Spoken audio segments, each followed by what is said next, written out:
Hello. Hi, everybody. I am going to get right into it since most of the people attending today are at work or they're busy from what I've been told. So I'm just going to get straight into it. So I am hosting this workshop because I just rebranded and relaunched my business, Nourished Soul, right here, this little logo here. I just relaunched and rebranded my business last week, and I wanted to provide value to everyone who follows and supports me and do a nice little free workshop. And it's very information packed, so you might want a notebook or something like that, but you're going to get the recording of this anyways.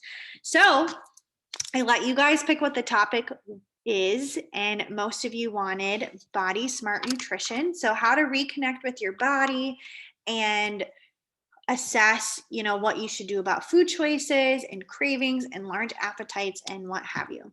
All right, so let's get into it. So what we're going to talk about today is intuitive nutrition, or some people term it intuitive eating. Body knowledge explained. What is body knowledge? Why do we care? Why it can be a struggle, and also types of body communication roadblocks and specific solutions to each of those. So, and just so you know, how I'm formatting this is I have 3 different types of examples of people, and then after that, I have a solution slide after to explain some solutions to those problems. Okay, so intuitive nutrition. What is intuitive nutrition? Well, it is a marriage of brain knowledge and body knowledge, right? So most of the time, just because of our very prominent diet culture influence, we typically have a pretty decent idea of brain knowledge, might have a view of nutrition that's a little skewed, black and white, or have some misinformation. However, most of the time, we aren't super body knowledge smart when it comes to nutrition and eating. And that's kind of just because of all of our influences, which we'll talk about in a second. But it's definitely this marriage between brain knowledge and body knowledge. So checking in with your brain and past experiences with food, and also your body and what it needs. And then we are more able to intuitively eat and follow intuitive nutrition. So what we're going to break down today is body knowledge specifically. So hunger and fullness cues. This is food cravings. This is also food preferences, food likes, food dislikes, as well as how food makes you feel. Do you leave the meal feeling satisfied, pleasured, unsatisfied? Does it make you, do certain foods make you bloat, what have you? So how food makes you feel and leaves after your body. And then additionally, hyper and hypoarousal body cues. So this is more pertaining to when we're in specific emotional states that can definitely influence how we interpret what's going on in our bodies, and also what we might want to do around food. So again, not really focusing on brain knowledge today, but we are going to break down how to reconnect with these body knowledge cues. Okay.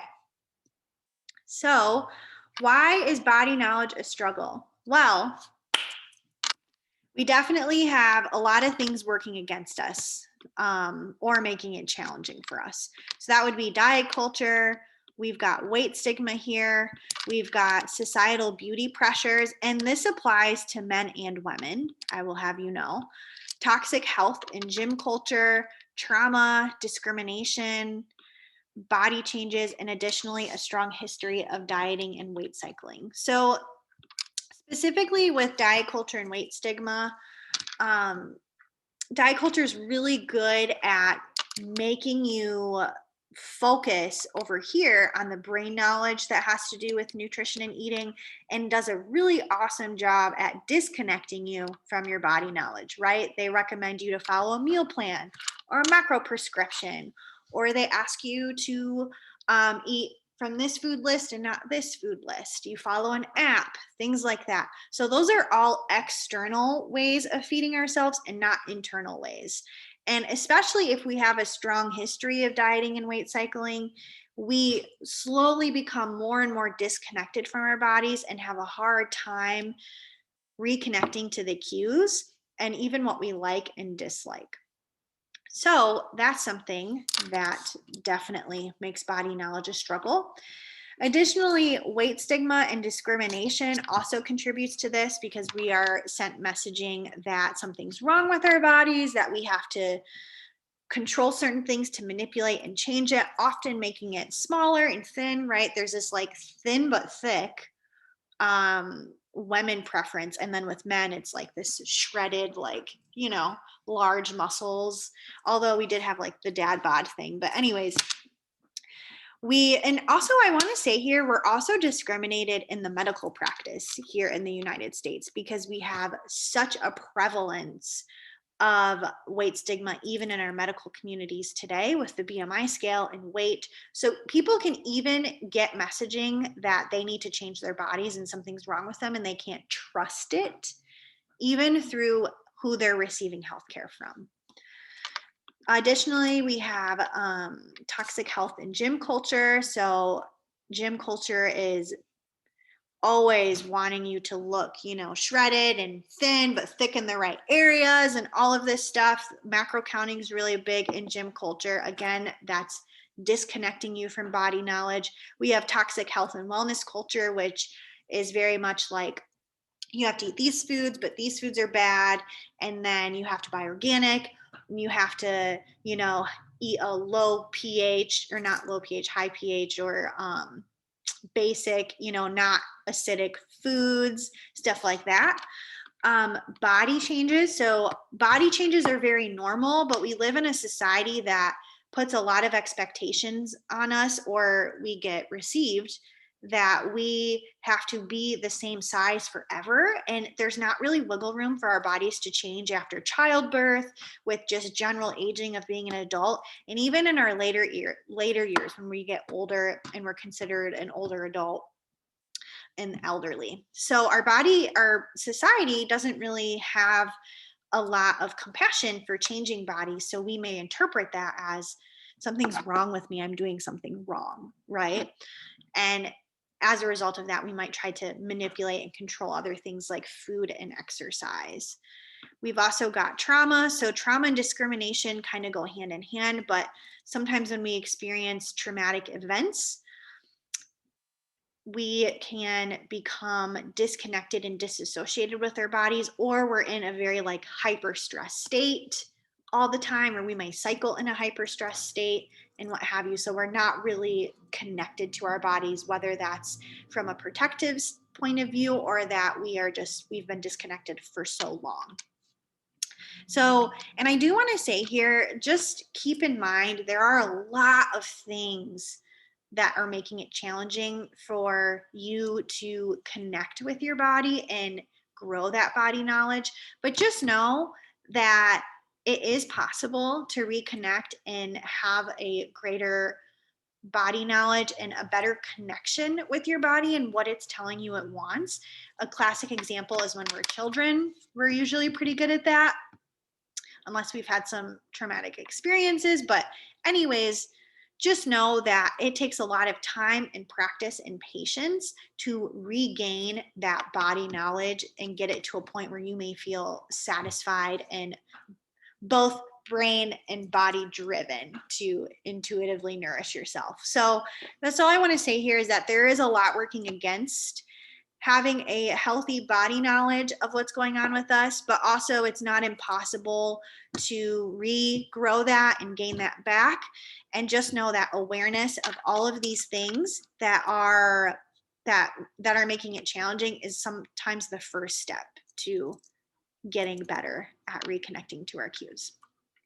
Okay, so again, I'm going to go and give a description of 3 different people, and then I'm going to give solutions after each of that person. And this is probably going to be a lot of information, so maybe it would help for you to write down the solutions that are helpful for you, especially because what I've found is not each person is just one person description. They tend to be a little bit of each one.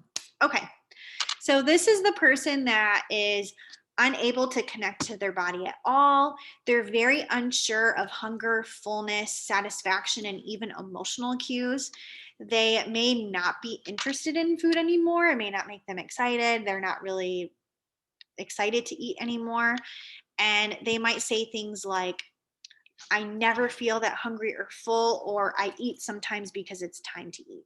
So they're eating by the clock, not by these internal driven cues, and they may never feel really hungry or full. And I do want to say that this description is very common in my clients who have had a very strong history of dieting and weight cycling. Just the years of not being connected to their body and, participating in programs that disconnected them from their bodies, this is sometimes the result. Okay, so what are the solutions? Start thinking of how to incorporate pleasure and satisfaction into your meals and snacks. So this is very prevalent if you find you're not interested in food anymore. Pleasure and satisfaction is a great way to get you re-excited with food and get your body talking to you about food again, or maybe start that conversation between your body and food, your body about food again. So satisfaction and pleasure are really positive signals that your body's sending to you that you did what it wanted you to do. You did a good job. And not that you did a good job and that what you did was a good decision. You left the meal and snack feeling really good. So this is a really good place to start. What you can do is you can think of maybe your meal plan for the week, like, what you're getting from the store, and think of one meal to really make special and incorporate a nice pleasure satisfaction element to it. You can think of your favorite meals at restaurants and try to recreate them at home and what have you. So again, pleasure satisfaction is a great way to get your body talking to your brain again about food and start getting interested again in food. Disregard the black and white thinking or food rules. So I'll tell you a story here. I had a client who wasn't interested in food anymore, ate by the clock. She just wasn't connected to her hunger, fullness cues anymore. And so she had written out her food rules and she had over 40 food rules. That's like front and back of a piece of paper. Crazy long list of food rules. So sometimes, again, we're sent so much messaging about food, we end up putting foods in these categories or, adopting these food rules that we hear online or on the internet that we think is healthy. And what it actually is doing is disconnecting us from our bodies. And as a result, food becomes paralyzing. Food becomes not fun. It's a source of stress. And as a result, we're uninterested, like I said. So a great way is to, shift away from that black and white thinking. Try to realize when you're thinking like that about food. And if write out your food rules, maybe tackle one at a time if it's too intimidating to tackle everyone at once. Okay, next solution. Consider working with a dietitian, since often these are symptoms that can indicate eating too little or slow down metabolism. So again, when we have a long history of dieting and weight cycling, we cycle from eating a more proper or excess amount of calories to too little to lose weight, right? It's what diets tend to have us do. And what can happen is your metabolism can become stunted and stay here at this slower level of functioning. So as a result of a stunted metabolism, you may not feel hunger or fullness cues anymore, and your body stops talking to you. So just know, if this is you and you don't really have hunger or fullness cues anymore, you might be eating too little, your metabolism might be slowed down, and I would definitely recommend working with a professional like me to help get your metabolism up to a higher functioning level, especially because this is really pertinent to your overall health, your hormonal function, and also your gut health. All right. And then again, the fourth solution here, consider if you're feeling sad or depressed and tend to those emotions. So sometimes when we're sad or depressed, we become uninterested in food. Our hunger fullness cues can even get depressed and we are not interested in eating. Also, if we don't feel well, that tends to be a theme. So definitely tend to your emotions with the ways that you do, and still remember to eat, but feel free to adjust your nutritional intake and make things a little bit lighter or smaller to cater to that less appetite. Don't feel like you have to like eat large meals, but definitely tend to your emotions and try not to cope with them with food. If you do, it's okay, that's normal, but try not to cope with your emotions with food and still eat. And just be aware that your emotional state might be contributing to this. All right. Person 2. So person 2 specifically struggles with fullness cues and cravings. So they may never feel full. They may have high amounts of cravings. They may only experience extreme hunger.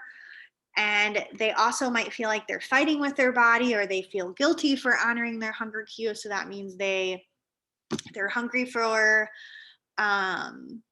mac and cheese that night, and they eat the mac and cheese and then they feel bad for it. Maybe they ate the whole box, or they ended up eating a bunch of snacks as well. These people often have food preferences and cravings that are categorized as unhealthy per society and diet culture. So a lot of times this is chips, fast food, sweets, pasta dishes, stuff like that. And they might say things like, I'm a bottomless pit, or I'm addicted to food, I'm addicted to chips or candy, things like that. So is this you? I'd love to know. Let me see. Let me look at the chat. Yep. Yeah. A lot of people relate to this person. This is probably the most common client I work with. So what do we do about it? Right? Okay. Solution 1. Stop waiting until you're aggressively hungry to eat. Okay? So whenever we are aggressively hungry, our body and our brains are experiencing a physical restriction surrounding food. And what that directly leads to is an overconsumption or a binging episode of that food. And then we feel guilty, right? And then we might do it again. But also the guilt kind of validates the reason for the restriction in the first place, right? So anytime we're aggressively hungry, it's going to lead to overconsumption and binging and guilt, and keep you in that binge, restrict, guilt cycle. And then also, whenever we're aggressively hungry, our body is purposefully going to drive us towards the most palatable, high-calorie foods to get nourishment in that moment, because you're aggressively hungry. You need food right now. Okay, so definitely wait till you're more at a polite level of hunger to eat. So I guess not wait, but eat earlier than that and have snacks around just in case this happens, and you want to be prepared for your polite hunger cues, I should say. Okay. So again, aggressive hunger is always going to drive you towards the palatable, high calorie foods. And just know that this is not your body fighting with you. This is your body doing its job. Your body is built for survival. It is a machine, and it is driving you towards exactly what's going to solve the problem in the most effective way. So this is your body just doing what it does, and a good solution is to intervene with your hunger with food at a more polite level of hunger, and that should really change the eating experience for you in terms of what you want to eat and how much. Okay? So give yourself permission to eat all food, or pick one food to work with at a time. This is really good for people that have a negative relationship with like chips, ice cream. They feel like they can't eat, and then boom, they end up eating a bunch at night. So give yourself permission to eat when you're hungry, whatever that is, whatever you want.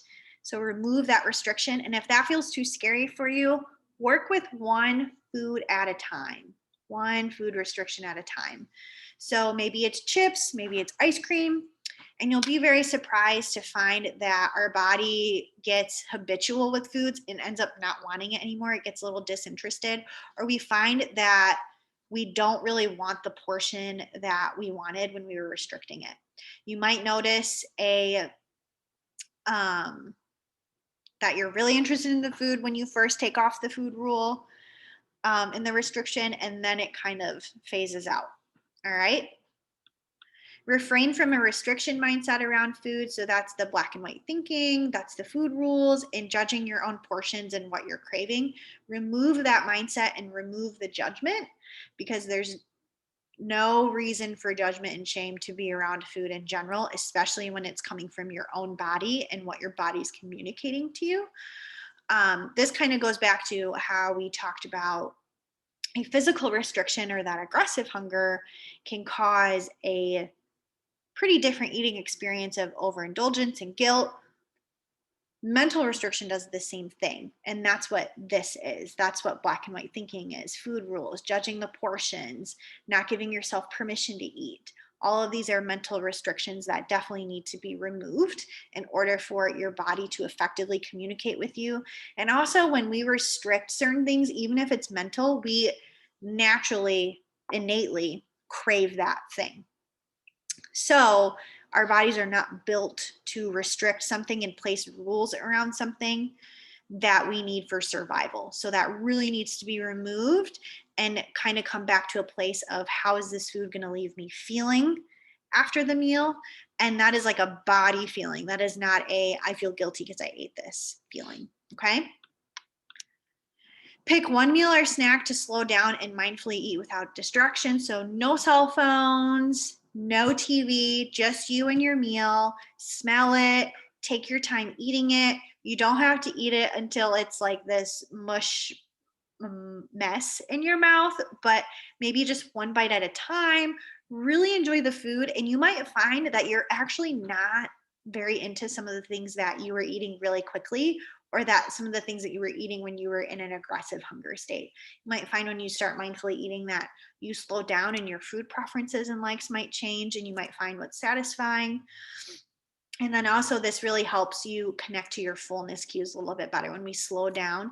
And when we practice slowing down in an environment where we're by ourselves, okay, we're able to slow down in other environments where we're eating in a group setting or eating out, which are more challenging settings to mindfully eat. And then again, consider working with a dietitian to assess if there are any nutritional gaps contributing to your larger appetite, because again, there could be some gaps as to why you have a frequent appetite or a very large appetite. There could be a gap there, and I definitely recommend reaching out to me to assist in discovering what that is. All right. Person 3.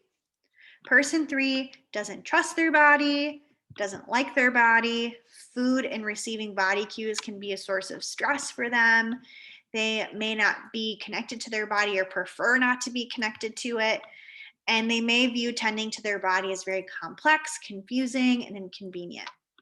So this is very common with people that have experienced trauma and are disassociated or disconnected to their body, or they've experienced a lot of discrimination. And a lot of this comes back to worthiness, their body's worthiness to eat. And when their body does want to eat, they might get stressed out, right? So usually some people kind of demonstrate some of these attributes, especially like not liking their body and not wanting to tend to it when it communicates with them. They might get stressed out, like, oh no, I have to eat, because a lot of times they've just formed such a negative relationship with their body at this point. So, what are the solutions here? And I do want to say, most people I work with and most people that exist today, unfortunately, do not like their body. Okay. So even if person 3 doesn't relate to you, a lot of the stuff I'm going to say on the solution will really help with that better body image and not comparing ourselves so much to other people. And that includes at meal times too, while we're eating, and how much other people are eating and what have you. So again, even if person 3 doesn't totally relate to you, person 3 solutions will probably help your body image. Excuse me.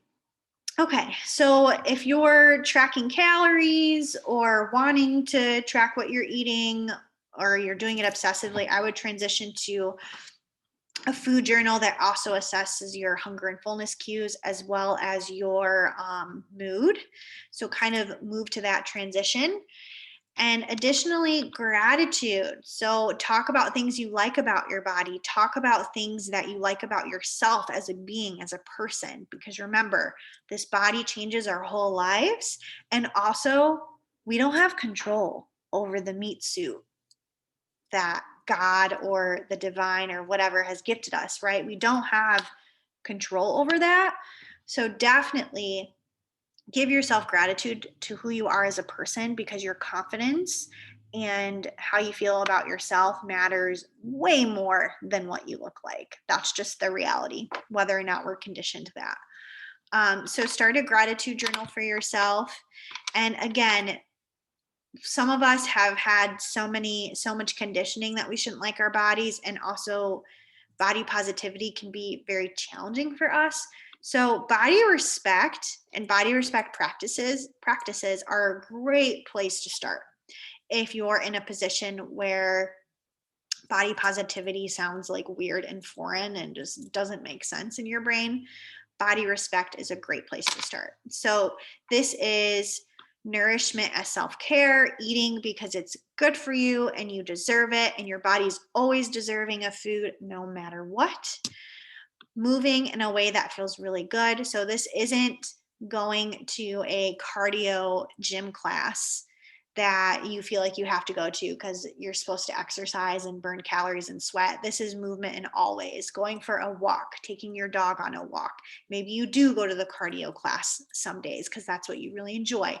Weightlifting. So again, movement that feels good, and that's respecting your body, and that will leave your body feeling good. Foods that leave your body feeling good as well. Gather body respect affirmations to use in stressful situations. So this can be my body's always deserving of nourishment. This can even be I am unsure of what to feed my body and my body cues, but I'm learning and that's okay. So giving yourself the compassion that this is something you're working towards and you'll accomplish it eventually. So have some body respect affirmations that pertain to food and movement, and reconnecting to your body cues that really speak to you, and that can be like these anchoring statements for you when stressful situations arise or you feel a little defeated or discouraged. Spring clean your social media feed. Again, I recommend everyone to do this. Stop following Instagram influencers, weight loss people that are trying to sell you their programs by convincing you something is wrong with your body and you should be ashamed for what it looks like. Stop following them. Just stop.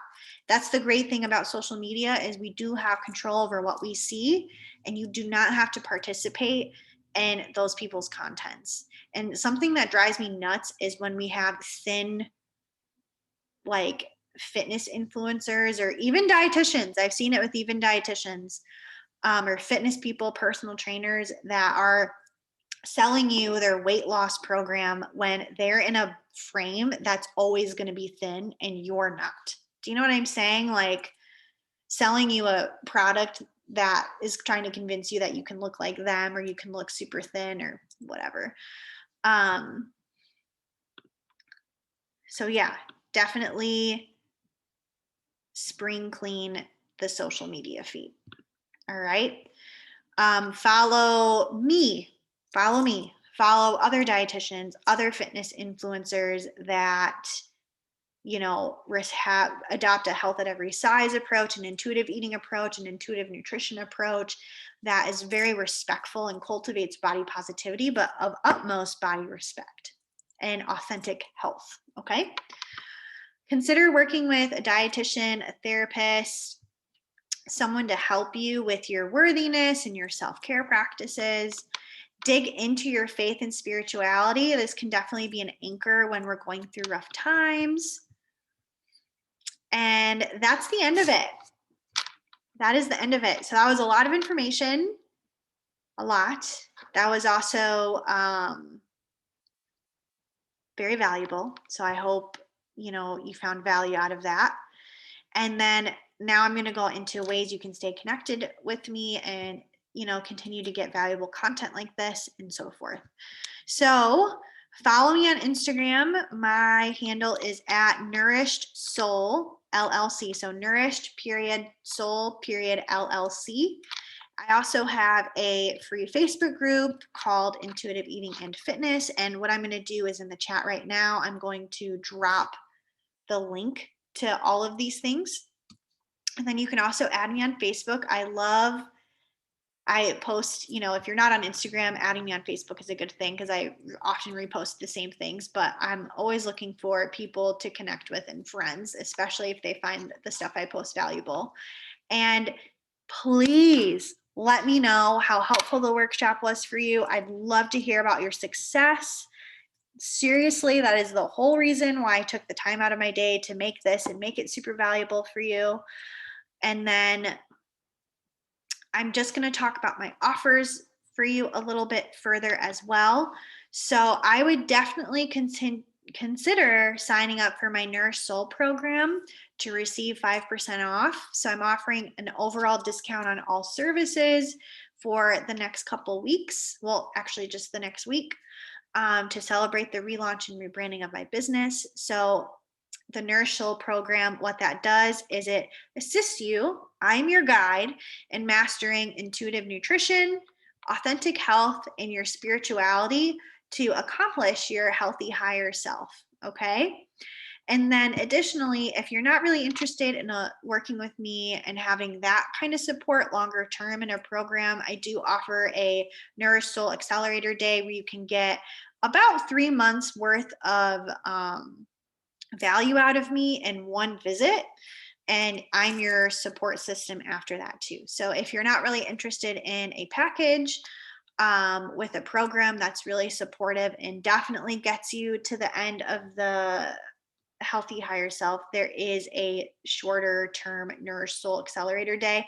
And also if you've got like simple gut issues you want to work out and you kind of have more of a simple problem versus needing to like totally revamp your health and healing, then the Accelerator Day is a good option for you. And then I just wanted to say thank you for coming. Thank you so much. And also, please, again, don't forget to reach out to me after and let me know what you found valuable and what you implemented in your success. All right. It was a pleasure. Thank you, everyone.